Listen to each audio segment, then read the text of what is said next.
Zabbuli ey'ekikumi mu ana mu ennya.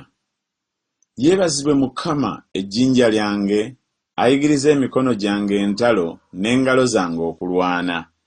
Ekisa kyange kirungi era ekigo kyange, ennyumba yange empanvu era omulokozi wange, engabo yange era oyo gwe neesiga, ajeemulula abantu bange bentwala.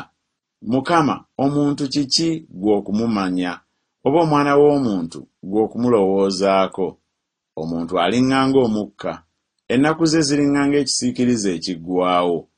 Okutamya eggulu lyo, Ayi Mukama, okke, okwate ku nsozi zinaanyooka. Okasuke enjota, obasaasaanye, olase obusaale bwo, obateganye. Ogolole omukono gwo ng'oyima waggulu, omponye onzigye mu mazzi amangi, mu mukono gw'abannaggwanga. Akamwa kaabwe koogera ebitaliimu, n'omukono gwabwe ogwa ddyo gwe mukono ogwa ddyo ogw'obulimba. Naakuyimbiranga ggwe oluyimba oluggya, Ayi Katonda, n'ennanga erina enkobe 10 n'ayimbanga okukutendereza. Ye wuuyo awa bakabaka obulokozi, awonya Dawudi omuddu we eri ekitala ekiruma. Omponye onziye mu mukono gw'abannaggwanga, akamwa kaabwe koogera ebitaliimu, n'omukono gwabwe ogwa ddyo gwe mukono ogwa ddyo ogw'obulimba.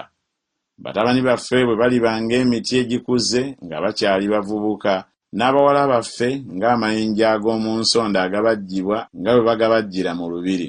Amawanika gaffe bwe galijjula nga galina ebintu eby'engeri zonna, n'endiga zaffe bwe zirizaala 10,000 ku ttale lyaffe, ente zaffe bwe ziriba n'emigugu eminene, nga tewali kuwagula newaakubadde okufuluma, so nga tewali kuyoogaana mu nguudo zaffe. Balina omukisa abantu ababeera bwe batyo, balina omukisa abantu abalina Katonda waabwe ye Mukama.